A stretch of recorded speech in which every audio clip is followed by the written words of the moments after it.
위기라는 것은 언제나 예상할 수 없는 것입니다. 예상할 수 있으면 그렇게 두려워할 필요가 없죠. 왜냐하면 예상할 수 있는 것은 대비하면 되기 때문입니다. 그러나 대부분의 위기들은 늘 예상할 수 없는 때, 예상할 수 없는 방법으로 우리에게 닥치기 때문에 우리는 그것이 더 힘든 것입니다. 왜 우리가 미래에 대해서 소망을 갖는 것보다 불안한 마음을 더 갖는 이유는 무엇일까요? 그것은 바로 소망은 우리 마음에 품고 가지만 위기는 언제 올지 모르기 때문에, 예상할 수 없기 때문에 그게 더 크게 느껴지는 것입니다. 그래서 우리는 미래를 생각하면 소망보다는 불안이 더 큰 이유는 우리 인생 가운데 닥치는 그 위기가 예상할 수 없고 언제 일어날지 어떻게 나타날지 예측할 수 없기 때문에 더 우리는 미래를 향해 소망의 마음을 갖는 것보다 불안한 마음을 갖는 것입니다. 어쩌면 이 코로나19도 우리가 예상하지 못했던 위기이죠. 그걸로 일어난 여러 가지 경제적인 어려움, 여러분 식당 하시는 분들, 장사하시는 분들이 코로나 때문에, 이 바이러스 때문에 장사를 못하게 될 거라고 누가 상상을 했겠어요? 교회가 이 바이러스 때문에 예배를 제대로 못 드리고 쩔쩔매고 있다는 걸 누구나 상상할 수 있었겠냐는 거예요. 그런 의미에서 이 코로나의 위기, 이것은 어쩌면 우리 인생 가운데 예측할 수 없는 위기의 특징을 잘 말하고 있는 것입니다.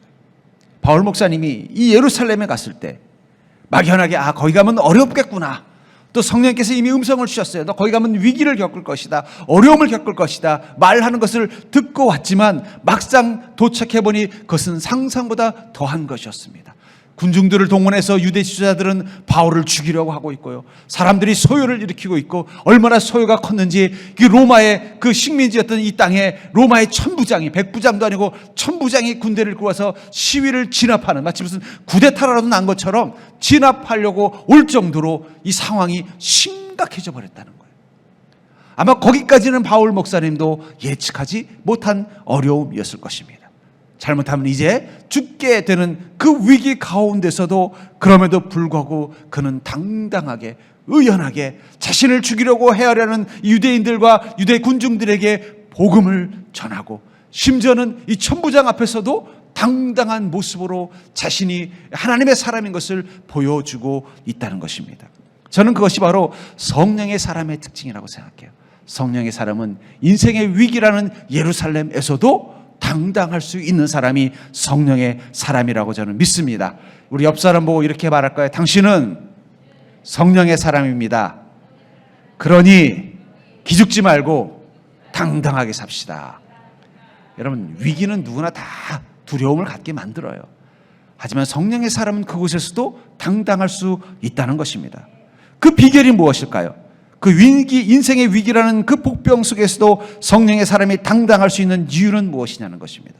저는 오늘 이 바울의 당당함, 이 예루살렘의 이 소요와 폭동 가운데 자칫 죽을 수밖에 없는 위기 가운데 있었던 이 바울이 그곳에서 당당한 모습으로 서 있을 수 있었던 이 비결을 통해서 같은 성령의 사람인 우리의 삶 가운데서도 하나님이 우리를 어떻게 당당하게 이끌어 가시는지를 깨닫는 믿음이 되기를 주의 이름으로 축복합니다. 먼저 성령의 사람은 세상의 위협 속에서 당당할 수 있다는 것을 기억하시기 바랍니다. 절단해 볼까요? 성령의 사람은 세상의 위협 속에서도 당당할 수 있다. 22절부터 24절에 보면은 바울 목사님이 이 군중들, 바울을 죽이라고 막 하는 군중들 앞에서 어떻게 하냐면, 내가 그들에게 나를 변론할 수 있는 기회를 주십시오 해놓고는 장황하게 복음을 전하고 있더라는 거예요. 그래서 22절에 이렇게 말하고 있습니다. 이 말하는 것까지 그들이 듣다가 결국은 그 복음을 듣다가 당황한 거예요. 자기를 변명할 줄 알았더니 변명은 하지 않고 어떻게 하는 것입니까? 예수 그리스도를 청구하고 있는 것입니다. 그 모습을 보더니 사람들이 이렇게 말합니다. 소리질러 이르되 이러한 자는 세상에 없애버리자, 살려둘 자가 아니라 하여. 뭐라고 말하고요? 저런 사람은 세상에 있으면 안 된다, 죽여야 된다고 막 소요를 일으키는 것입니다. 떠들며 옷을 벗어 던지고 티끌을 공중에 날리니 폭동이 일어났다는 거예요. 요즘으로 지금 막 유리창을 깨고 막 벽돌을 던지고 막 난리가 난 것입니다. 천부장이 바울을 영내로 데려가라 명하고 그들이 무슨 일로 그에게 대하여 떠드는지 알고자 하여 채찍질하며 신문하라 한데, 당황한 천부장이 어떻게 한 것입니까? 이 소요를 막기 위해서 이 소요의 근원이 된 이 바울을 강제로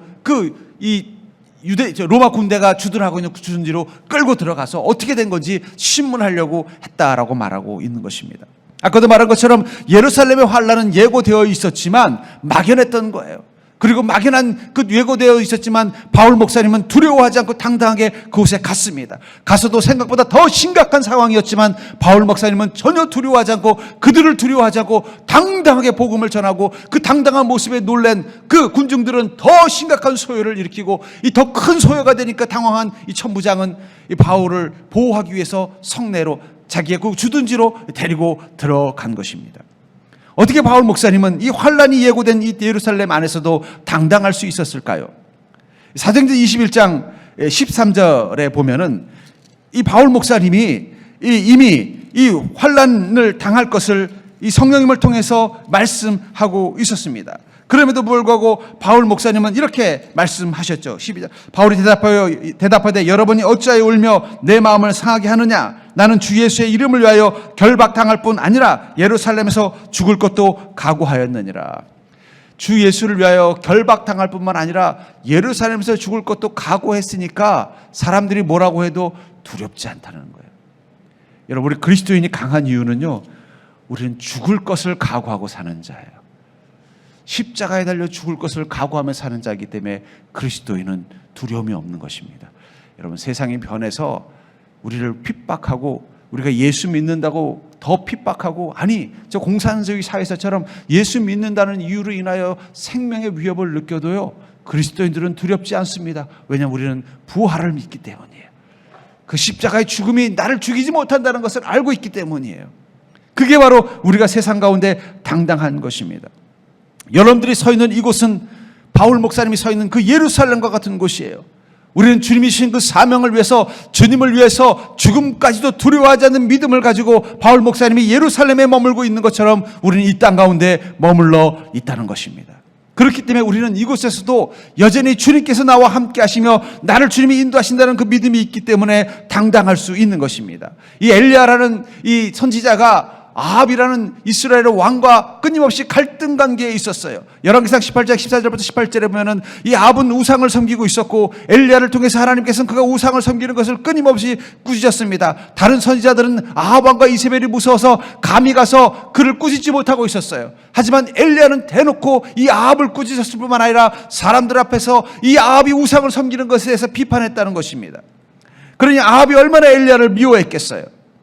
근데 열왕기상 18장 14절부터 18절에 보면 이 오바댜라는 선지자를 통해서 내가 아합 왕을 만날 수 있도록 주선하라고 말합니다. 그때 이렇게 말합니다. 이제 당신의 말씀이 가서 내 주에게 말하기를 엘리야가 여기 있다 하라 하시니 그리하면 그가 나를 죽이리이다. 아이고, 그랬다가 나까지 죽어요. 그랬더니 엘리야가 이렇게 말합니다. 엘리야가 이르되 내가 섬기는 만군의 여호와께서 살아계심을 두고 맹세하노니 내가 오늘 아합에게 보이리라. 괜찮다. 나는 아합을, 그렇게도 아합을 반드시 만나야 되겠다라는 거예요. 오바댜가 가서 아합을 만나 그에게 말하며 아합이 엘리야를 만나러 가다가 엘리야를 볼 때 아합이 그에게 이르되 이스라엘을 괴롭게 하는 자여 너냐? 아합이 오히려 화를 내면서 뭐라고 그러니까 너는 이스라엘을 괴롭게 하는 못된 놈이라는 거예요. 내가 왕으로 통치하는 걸 가장 힘들게 하는 내 인생의 제일 나쁜 사람이라고 막 화를 내고 달려오고 있는 것입니다. 근데 이 아합 왕 앞에서 엘리야가 이렇게 말합니다. 그가 대답하되 내가 이스라엘을 괴롭게 한 것이 아니라 당신과 당신의 아버지의 집이 괴롭게 하였으니 이는 여호와의 명령을 버렸고 당신이 바알을 따랐습니다. 무슨 소리입니까? 당신이 바알을 섬겼기 때문에 이 나라가 어려운 것입니다 하면서 오히려 아합 왕을 꾸짖고 있더라는 거예요. 예, 여러분, 대통령한테만 대들어도 난리가 나는데 왕에게 대드린다는 건 이건 대단한 것이죠. 이 당당함이 어디서부터 나왔냐는 거예요. 그 당당함의 비결은 바로 열왕기상 18장 36절부터 39절에 이 엘리야가 바알과 아세라를 섬기는 이 우상들을 섬기는 제사장들과 함께 하나님께 그 기우제를 드리는 장면에서 이렇게 말합니다. 36절에 저녁 소제 드릴 때에 이르더 선지자 엘리야가 나아가서 말하되 아브라함과 이삭과 엘리야의 이스라엘의 하나님 여호와여, 주께서 이스라엘 중에서 하나님이신 것과 내가 주의 종인 것과 내가 주의 말씀대로 이 모든 일을 행하는 것을 오늘 알게 하옵소서. 여호와여, 내게 응답하옵소서. 내게 응답하옵소서. 이 백성에게 주 여호와는 하나님이신 것과 주는 그들의 마음을 되돌이키심을 알게 하옵소서 하며 이에 여호와의 불이 내려 번제물과 나무와 돌과 흙을 태우고 또 도량의 물을 핥은지라 모든 백성이 보고 엎드려 말하되 여호와 그는 하나님이시로다. 여호와 그는 하나님이시로다. 어떻게 당당하게 이 아합 왕에게 왕이시여, 정말 하나님께서 참 하나님이신 것을 오늘 한번 끝장내 봅시다. 끝장 토론합시다. 저 이세벨과 저 바알과 아세라를 섬기는 제사장들 다 데리고 오십시오.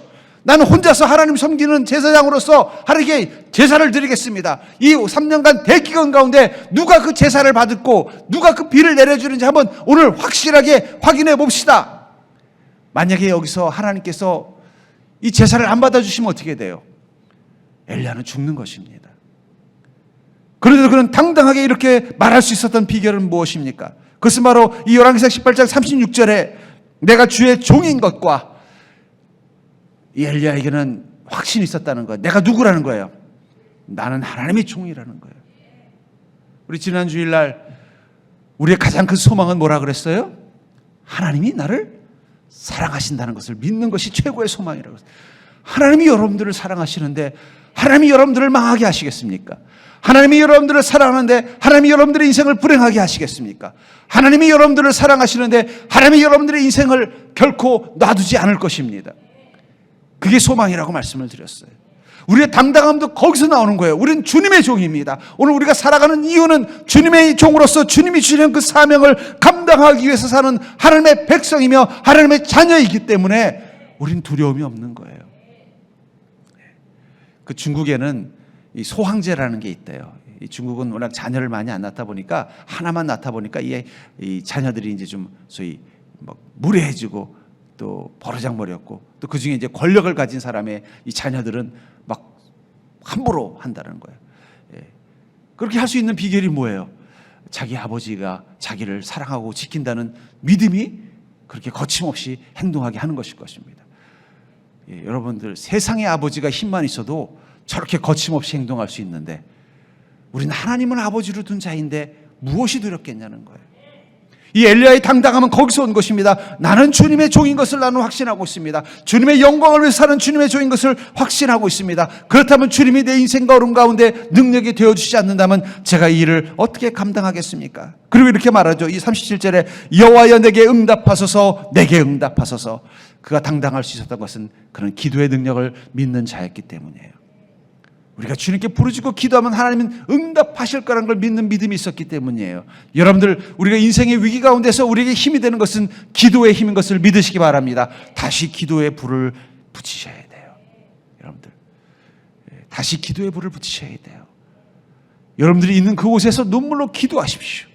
여러분들의 인생의 문제 앞에서 여러분들이 그 문제를 해결할 수 있는 가장 강력한 무기는 가장 강력한 도구는 기도하는 것입니다.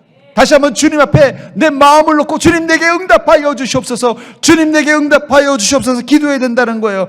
지금 하나님께 바울이 그럴 거예요. 주님 명령 따라서 제가 바알을 섬기는 제사장 아세라를 섬기는 제사장 다 불러 모아놓고 저는 혼자서 하나님께 제사를 드리고 있습니다. 누구의 신이 이 제물을 받는가 지금 경합을 하고 있습니다. 여기서 하나님께서 제 제물을 안 받아주면 저 죽어요. 하나님 응답하여 주십시오. 간절히 기도하는 거예요. 그랬더니 어떤 일이 일어났습니까? 엘리야의 재물만 하늘에서 불이 내려와 것을 받아가더라는 거예요. 여러분들 기도는 위기 가운데서 우리가 당당하게 살아갈 수 있는 힘이 되는 것입니다. 문제가 있을수록 여러분들 기도를 사모하는 자가 되기를 주의 이름으로 축복합니다. 살만 할 때는 그냥 새벽 기도 정도만 하시고 금요 철야 정도만 하시고 또 주일날 예배 끝나고 한 1시간 정도만 기도하시면 돼요. 그런데 인생에 위기가 있다면 틈만 나면 어디서든지 무릎 꿇고 기도하십시오. 운전하면서도 기도하시고, 집에서 잠이 안 오면요 그냥 그 자리에서 무릎 꿇고 기도하세요. 걱정이 될 때마다 기도하십시오. 그 문제가 떠오를 때마다 기도하십시오. 그 상황에 대해서 답답할 때마다 기도하십시오. 기도할 수 있는 시간만 있으면 기도하십시오. 아니 기도할 시간이 없더라도 시간을 만들어서라도 기도하셔야 돼요. 왜냐하면 이 문제는 내가 해결할 수 있는 것이 아니기 때문이에요.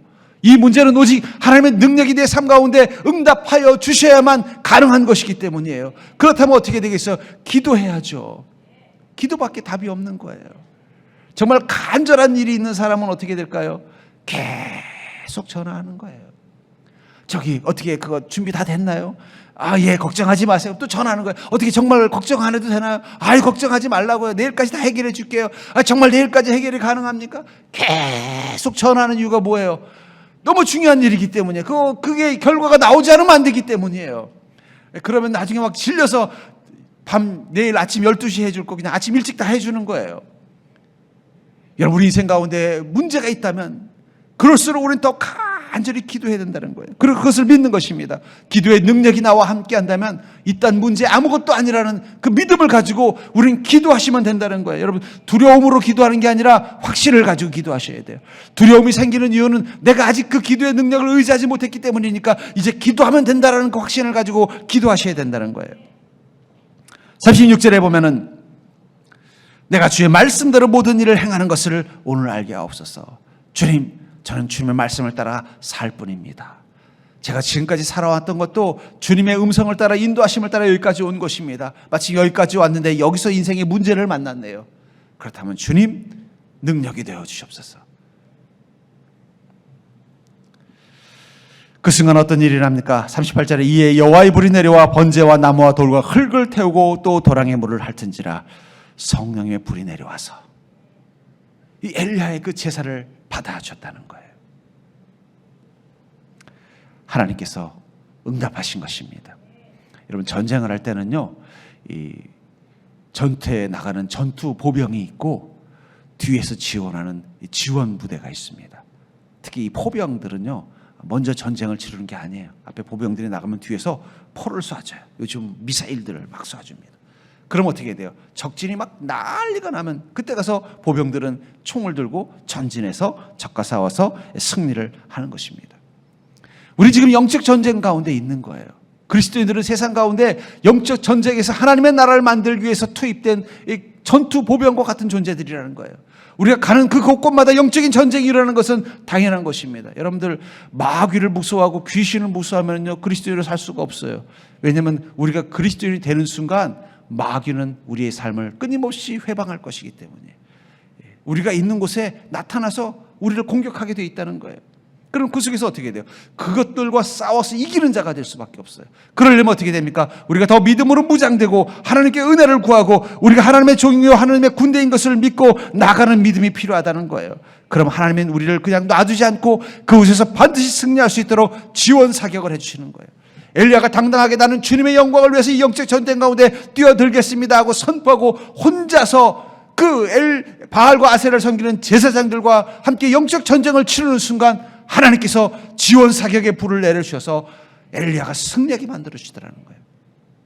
그러니까 여러분들, 우리는 그런 당당함을 가지고 살아야 되는 자인 줄 믿으시기 바랍니다. 날마다 우리는 적진을 향해 나가는 영적인 군대의 마음을 가지고 나가셔야 돼요. 두려워하지 마십시오. 우리가 그 믿음을 지키고 그 믿음을 가지고 하나님의 종인 정체성을 가지고 주님의 말씀을 따라 나가면은요, 하나님 반드시 그곳에서 우리를 승리하도록 역사하실 줄 믿으시기 바랍니다. 또한 이 환난 속에서 우리 그리스도인에게 그렇기 때문에 성령님은 능력의 하나님으로 함께 하십니다. 우리 인생의 위기와 환난 속에서 우리 서 있는 우리 그리스도인에게 우리와 함께 계신 성령님은 능력의 하나님이 되어서 함께 하신다는 것입니다. 25절과 26절을 보시면 가죽줄로 바울을 매니 바울이 곁에 서 있는 백부장들을 이르되 너희가 로마 시민 된 자를 죄도 정하지 아니하고 채찍질할 수 있느냐? 이 마침 이 바울을 묶으니까는 이 바울이 백부장에게 이렇게 말하는 거예요. 야, 너는 로마 시민한테 이렇게 함부로 해도 되는 거야? 이렇게 물어본 것입니다. 이 백부장이 듣고 가서 천부장에게 전하여 이르되 어찌하려 하느냐? 이는 로마의 시민이라 하니 백부장이 듣고는 천부장한테 가서 그러는 거예요. 아, 천부장님, 저 사람, 저 바울이라는 사람 유대인인 줄 알았는데 로마 시민이라는데 어떻게 해야 되죠? 근데 저는 여기서 참 재밌는 걸 봅니다. 이 천부장이 어때요? 두려워가지면서 걱정하면서 갑자기 바울을 향한 태도가 달라요. 그전까지는 저 유대인 한 명이 지금 막 소요를 일으키는 주범이라고 하는데 어떻게 할까 듣고 그래, 그 시끄러운데 그 사람 잡아와라. 괜히 폭동 일어나면 나만 피곤하지. 잡아와서 어떻게 되는지 보고 적당하게 처벌해서 그냥 끝내버리게 해 하고 대수롭지 않게 여겼던 거예요, 바울을. 근데 바울이 로마의 시민권을 가진 사람이라고 하니까 갑자기 태도가 확 바뀌었어요. 그리고 이렇게 말합니다, 바울에게. 그러냐? 나는 너 로마 시민이냐? 나에게 말하라. 그러다 천부장이 대답하되 나는 돈을 많이 들여서 이 시민권을 얻었노라. 왜 갑자기 이 천부장이 바울이 로마 시민권자라니까 태도가 확 바뀌었을까요? 그 사람에겐 컴플렉스가 하나 있었어요. 뭐예요? 그 사람은 로마 출신이 아니에요. 로마 출신이 아닌데 천부장까지 올라간 거예요. 천부장까지 올라가기 위해서 그는 열심히 돈을 모아서 어떻게 한 것입니까? 로마 시민권을 산 사람이에요. 그러니까 늘 로마 시민권에 대한 컴플렉스가 있었던 사람이에요. 로마 시민이 아니기 때문에. 그리고 로마 시민이라는 사람을 만나면은요, 괜히 그 사람 앞에 가면 엄매 기죽어가 되는 사람이었던 거예요. 근데 하필이면 자기가 무시했던 유대인, 그 바울이 로마 시민권자라는 말을 들으니까 갑자기 태도가 확 달라져서, 아, 그러냐, 나는 많은 돈을 주고 샀는데, 그랬더니 무슨 소리냐, 나는 원래 날 때부터 로마 시민이었다. 그러니까는 갑자기 음매 기죽어가 탁 돼버린 거예요. 이게 어떻게 가능했을까요? 어떻게 갑자기 바울 목사님은 나 로마 시민권자라는 얘기를 이렇게 이야기할 수 있었을까요? 그것은 바울이 한 게 아니에요. 성령님께서 지혜를 주신 거예요. 만약에 다른 케이스면은, 이거 이 인권이 있는데 이거 이렇게 해도 됩니까? 나 억울한데 이 억울한 거 풀어주셔야죠. 이렇게 했으면 아마 백부장도 천부장도 무시해버리고 그냥 적당하게 처벌을 하든지 아니면은 그 군중들에게 돌려줬을 거예요. 근데 성령님께서 바울에게 어떤 걸 떠오르게 한 거예요? 로마 시민권자라는 생각을 떠오르게 해준 거예요. 그 순간, 그걸 탁 말하는 순간 또 어떻게 됐어요? 이 천부장의 마음이 갑자기 그냥 겁을 먹은 거예요. 아이고, 이 큰일 났다. 이거 잘못하면 큰 내가 실수를 한 거 아니야? 이거 어떡하지? 막 두려움이 생긴 거예요. 성령님께서 그의 마음 가운데 두려움을 준 것입니다. 고린도서 10장 13절에 보면은 이런 말이 있습니다. 사람이 감당할 시험 밖에는 너희가 당한 것이 없나니 오직 하나님은 미쁘사 너희가 감당하지 못할 시험 당함을 허락지 아니하시고 시험 당할 즈음에 또한 피할 길을 내사 너희로 능히 감당하게 하시느니라. 여러분, 성령의 사람은요, 감당할 시험 밖에 당하지 않습니다. 왜 그렇습니까? 하나님께서 우리를 사랑하시기 때문에 우리가 감당 못할 시험 당함을 허락지 않기 때문에 또한 시험을 당하더라도 피할 길을 내주신다라고 말하고 있어요. 무엇보다도 우리 그리스도인의 환난을 시험이라고 말하고 있다는 거예요. 여러분, 시험은 뭐예요? 목적이 있는 위기가 시험이에요. 이 중고등학생들은 제일 고통스러운 게 뭘까요? 시험 공부하는 것이에요. 근데 그 시험은 뭐예요? 목적이 있는 거예요. 뭐예요? 성적을 올리고 해주기 위해서요.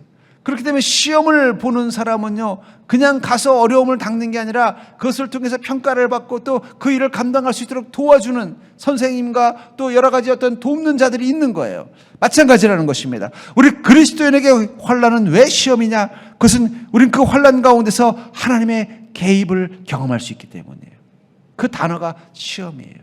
그런 의미에서 그리스도인의 모든 환난은 다 시험입니다. 예수님도 광야에서 마귀에게 환난을 당할 때 그것을 시험이라고 평가하고 표현하고 있죠. 그리고 그 시험 속에서 어떤 일이 났어요? 성령님께서 역사하셨고 천사가 예수님을 수종들었다고 말하고 있어요.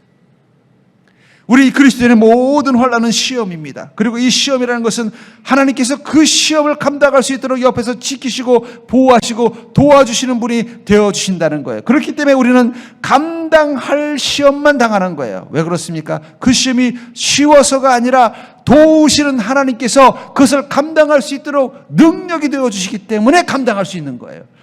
우리가 쉬운 시험만 당하는 게 아니라는 거예요. 쉬운 환난만 당하는 게 아니라 그것이 환난이 아니라 시험이기 때문에 하나님께서 그 시험을 통해서 우리를 성장시킬 수 있도록 만들어주시기 위해서 옆에서 코치가 되어주시고 돕는 자가 되어주시는 성령님이 되시기 때문에 그 시험이, 그 환난이 쉬워서가 아니라 감당할 수 있는 능력이 될 수 있도록 도와주시기 때문에 우리는 감당할 수 있다는 거예요.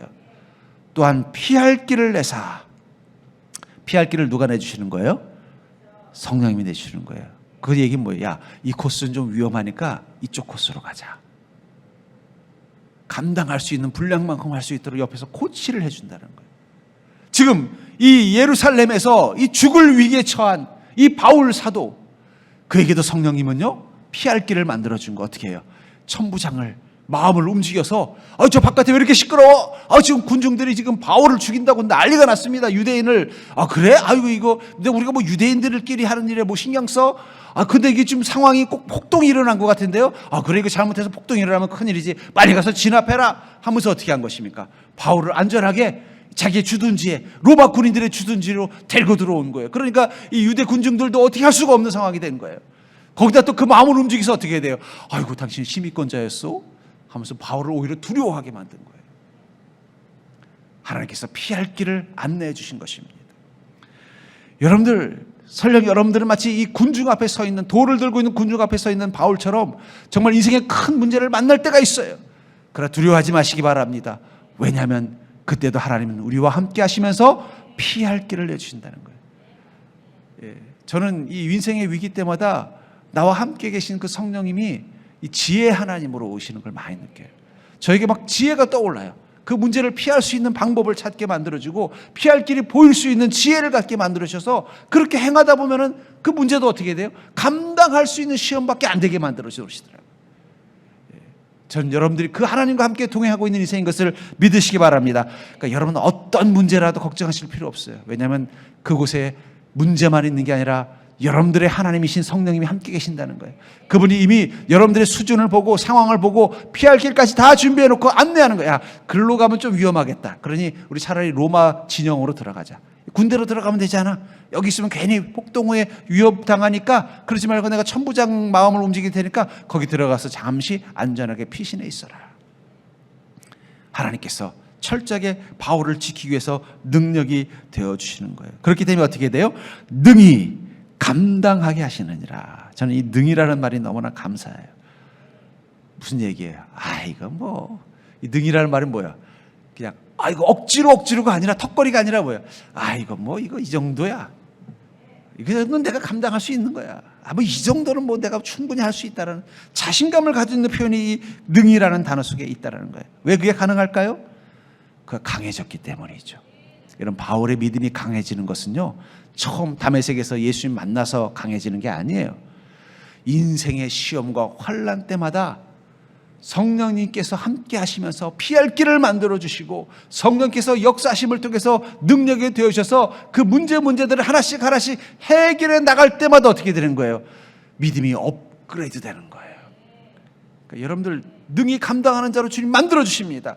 만약에 그냥 피하기만 하게 하신다면요, 또 비슷한 위기를 만나면 또 우리는 어떻게 돼요? 두려움과 근심과 낙심으로 쓰러지는데, 우리는 문제를 만날 때마다 성령님이 우리의 믿음을 더 강하게 만들어 주시고 우리를 더 확신을 가지고 살게 만들어 주셔서 다음에는 그런 문제 만나면 이거 뭐 지난번에 내가 조금 쫄았지만 이번엔 겁왔나? 당당해지게 만든다는 거예요. 그게 바로 성령님과 동행하는 자, 성령의 사람만이 가질 수 있는 능력이라는 것입니다. 그러면 여러분들이 인생의 환난 가운데서 믿음의 선포를 할 수 있는 자가 되기를 주의 이름으로 축복합니다. 이렇게 선포하면 좋겠어요. 능히 감당케 하실 하나님이 지금 나와 함께 하신다. 여러분들의 문제 앞에 있을 때마다 능히 감당케 하실 하나님이 지금 나와 함께 하신다라고 선포하는 자가 되기를 주의 이름으로 축복합니다. 선포하고 나면 어떻게 돼요? 두려움은 사라지고 그래, 하나님이 어떻게 또 피할 길을 만들어 주실까 기대가 되는 거예요. 하나님이 내게 어떤 지혜를 주실까? 그 지혜를 따라 가기를 결정하면 되는 거예요. 세 번째로, 성령의 사람은 묶여 있어도 하나님의 능력은 막을 수 없다는 사실을 기억하십시오. 설령 그 환난이 너무 커서 성령의 사람을 묶어 놓을지라도 하나님의 능력까지 막지는 못한다는 것입니다. 아까 읽었던 29절에 보면은 신문하려던 사람들이 곧 그에게서 물러가고 천부장도 그가 로마 시민인 줄 알고 또 그 결박한 것 때문에 두려워하니라. 여기 보면 그 결박한 것 때문에 두려워했다라고 말하고 있죠. 천부장 정도 되면요, 그것도 이 로마에 있는 것도 아니고 이 유대 땅의 천부장이면 우리나라로 치면 지금 우리나라에 파병되어 있는 이 미군 총사령관 같은 사람이에요. 그 정도의 그 막강한 힘을 가진 사람인데 지금 누구를 두려워하고 있는 거예요? 유대인 바울을 두려워하고 있다는 거예요. 무슨 유명한 정치가도 아니고 무슨 대단한 무슨 권력자도 아니고 엄청난 거부도 아니고 유명인도 아니고 그냥 복음 전하러 다닌 선교사, 유대인들의 미움을 받고 있는 유대인, 그를 두려워하게 만든 것은 무엇일까요? 단지 그냥 바울이 로마 시민권자라서요? 아니에요. 하나님이 그의 마음을 움직인 것입니다. 감히 함부로 주님의 종 바울을 건드리지 못하도록 만들기 위해서 하나님께서 천부장의 마음을 두렵게 만든 거예요. 아마 만약에 다른 시민권자였다면 이렇게까지 하지 않았을 거다. 그래, 시민권자래? 그래, 시민권자라는 사람이 뭐하러 이런 일을 겪고 그래? 네가 백부장, 네가 대충 알아서 처리해서 뭐 괜히 또 우리한테 불똥 튀지 않도록 잘 처리해서 보내라. 어디 저기 좀 예루살렘에서 소요가 있으면 예루살렘 바깥까지 잘 안내해서 다시는 못 돌아오게 해. 뭐 나가서 돌에 맞아 죽든지 그거는 우리 소관 아니잖아. 이렇게 끝낼 수 있는 거란 말이에요. 근데 천부장의 마음 가운데 두려움이 생기니까 어떻게 해요? 아유, 괜히 이 사람한테 피해가 가면 나한테 큰 또 문제가 생기는 거 아니야? 막 두려움이 생기니까 어떻게든지 이 바울을 지키려고 애를 쓰는 거예요. 여러분들, 우리가 주님의 은혜와 능력 가운데 묶여 있으면, 인도함 가운데 있으면은요, 설령 내가 환난 가운데 있어도 그 환난이 내 삶을 완전히 묶어버리고 있어도 그 속에서 하나님은 역사하시는 것입니다. 성경에 나오는 많은 위인들이 자기 인생 가운데 환난을 겪었지만 그때마다 하나님은 그곳에 가만히 계시지 않고 그를 지키고 보호하시기 위해서 그들과 함께하는 사람들의 마음을 움직여줬어요.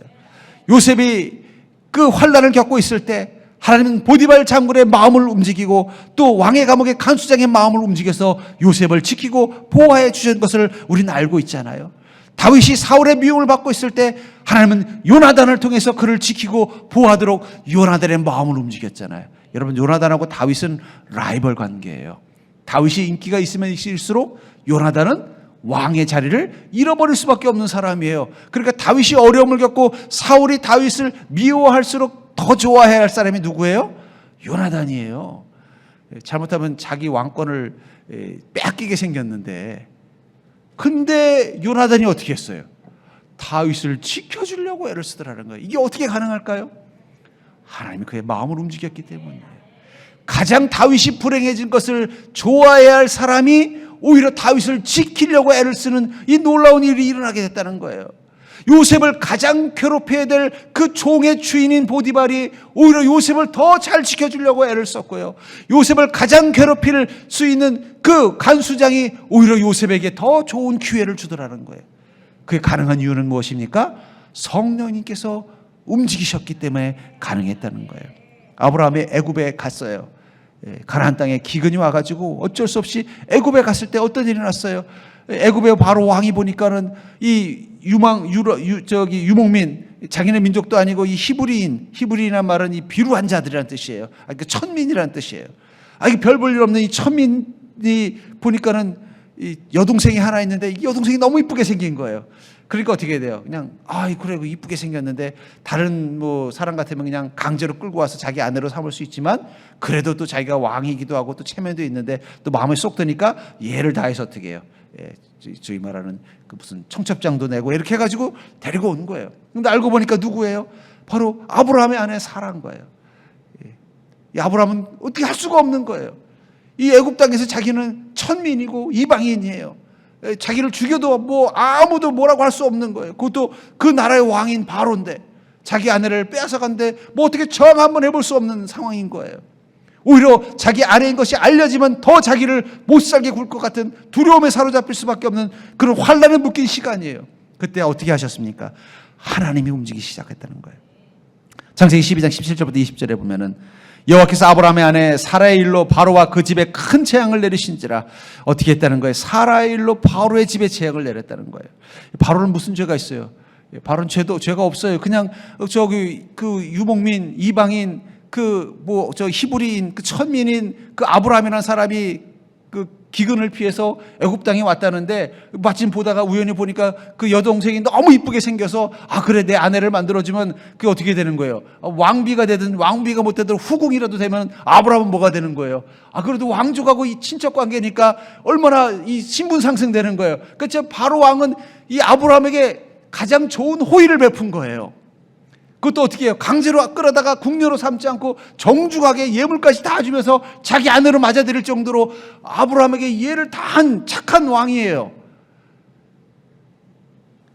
근데 어떤 일이 났어요? 그 사라의 일로 인해서 재앙을 받았다는 거예요. 바로가 아브라함을 불러 이르되 내가 어찌하여 내게 이렇게 행하느냐? 내가 어찌하여 그를 내 아내라고 내게 말하지 아니하였느냐? 내가 어찌 그를 누이라 하여 내가 그를 데려다가 아내를 삼게 하였느냐? 내 아내가 여기 있으니 이제 데려가라. 여러분, 이 정도 되면 바로 왕이 화가 났으면 어떻게 했을까요?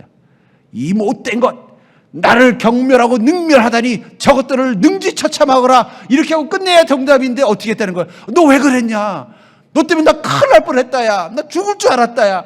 내가 네 아내 다시 돌려주니까 빨리 가지고 가버려라. 너한테 준 예물 나한테 돌려줄 필요도 없다. 얼른 가라. 이게 어떻게 가능한 거예요? 바로의 마음 가운데 하나님이 두려움을 준 거예요. 자기를 속인 아브라함을 미워하는 게 아니라 두렵게 만든 거예요. 아이고, 저 사람 잘못 건드렸다. 내가 큰일 나겠다 야. 고린도서 1장 27절에 보면 그러나 하나님께서 세상에 미련한 것들을 택하사 지혜 있는 자들을 부끄럽게 하려 하시고 세상에 약한 것들을 택하사 강한 것들을 부끄럽게 하려 하시며, 우리를 세상에 미련한 것들을 세상에 약한 것들로 하나님 택하셔서 세상에 지혜 있는 자들과 강한 것들을 부끄럽게 하신다라고 표현하고 있습니다. 그런데 저는 이 말을 또 이렇게 생각해 볼 수도 있어요. 우리가 세상 속에서 미련한 자처럼 될 때, 우리가 세상 속에서 너무나 약한 존재일 수밖에 없을 때, 그때 어떻게 한다는 거예요? 하나님이 우리 가운데 강함이 되어 주신다는 거예요. 하나님 우리 가운데 지혜가 되어 주셔서 우리가 미련한 자로 살 수밖에 없는 이 순간 가운데 하나님이 지혜가 되어 주시고, 우리가 너무나 연약하고 초라한 존재일 수밖에 없는 상황 가운데서 하나님께서 가장 강한 자가 되셔서 나를 지키신다는 뜻도 저는 된다고 믿습니다. 우리는 그럴 때가 있어요.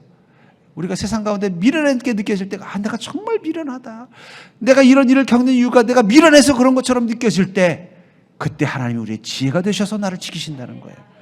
내가 정말 이 문제 가운데서 너무나 힘없고 약한 존재라는 것이 막 느껴져서 막 내 인생에 대해 절망하고 있을 때, 하나님께서 나와 함께 하시면서 강한 자가 되셔서 나를 지키시고 보호하신다는 거예요. 그래서 1장 25절에 하나님의 어리석음이 사람보다 지혜롭고 하나님의 약하심이 사람보다 강하니라. 우리는 하나님의 지혜와 강함이 나와 함께 있다는 것을 깨닫기 때문에 우리는 두려움이 없이 당당할 수 있는 것입니다. 설령 나는 내가 감당하지 못하는 이 환난과 시험 앞에서 아무것도 할 수 없는 미련한 자, 아무것도 할 수 없는 약한 자로 처지에 있을 수 몰라도, 그때에도 하나님은 나와 함께 계시면서 내게 강함이 되어주시고 지혜가 되셔서 나를 지켜주시는 능력의 하나님으로 함께 계시기 때문에 우리는 두렵지 않은 것입니다. 믿으시기 바랍니다. 하나님 지금도 여러분들 가운데 역사하셔서 여러분들을 초라하고 힘들게 만드는 이 천부장들과 같은 존재들의 마음을 움직여서 여러분들을 지키시고 보호하시고 역사하고 계신 것을 믿는 자가 되기를 주의 이름으로 축복합니다. 우린 지금 잠시 마치 이 예루살렘에 머물고 있는 바울처럼 인생의 어려움 가운데 서 있을 수 있을 것입니다. 바울에게 이 예루살렘은 위기요 환란이요 내일을 알 수 없는 참 불안정하고 불투명한 시간일 것입니다. 그럼에도 불구하고 바울이 당당할 수 있는 것은 그런 곳에 성령의 사람으로 서 있었기 때문이라는 거예요. 여러분들 향해 비난하는 군중을 보지 마십시오. 여러분들이 처한 이 어렵고 힘든 상황을 보지 마십시오. 여러분들이 오직 성령의 사람으로만 서 있으시면 돼요. 내가 성령의 사람으로, 성령의 충만함과 성령의 인도하심과 성령의 이끄심을 따라 하루하루 살아가는 자로만 그 자리에 서 계신다면 여러분들 해야 할 것은 아무것도 없습니다. 여러분들을 무너뜨릴 것은 아무것도 없습니다. 여러분들은 오히려 그 속에서 여러분들의 능력이 되신 하나님, 여러분들의 지혜가 되신 하나님, 여러분들의 삶을 향해 약속하신 그 하나님을 목격하게 될 것입니다. 그 놀라운 은혜가 여러분들과 함께 하기를 주의 이름으로 축복합니다. 바울은 설렘을 가지고 그 예루살렘에 머물렀다는 거예요. 아마 그날 이 천부장이 겁에 질려가지고, 당신 이제 뭐 시민권자였어? 내가 이거 큰 실수를 한 것 같은데 이거 어떡하지? 야, 뭐 하고 있냐? 지금 때린데 빨리 좀 치료하고 제일 최고 군의관 데려다가 좀 치료하고 여기 이 감옥에 놓지 말고 제일 좋은 막사 거기다 좀 모셔라. 아마 그 관사에 누워서 그랬을 것 같아요. 하나님이 정말 위대하십니다. 전 여기 죽으러 왔는데 하나님 저를 살리기 위해서 생각지도 못했던 로마의 군대를 동원하시는군요. 저는 그게 여러분들과 함께 계신 하나님이십니다. 믿으시기 바랍니다. 그 하나님이 여러분들과 함께 한다면 여러분들이 두려워할 것은 세상에 아무것도 없습니다. 여러분들 세상이 어떻게 변하든 오직 성령의 사람으로 그 하나님이 주신 약속을 소망하는 믿음 가지고 하루하루 성령의 사람으로만 사십시오. 성령과 동행하는 사람으로만 사십시오. 성령의 인도하심을 따라만 사는 사람으로 사십시오. 그럼 반드시 하나님은 여러분들의 인생 가운데 승리를 경험하게 할 줄 믿습니다.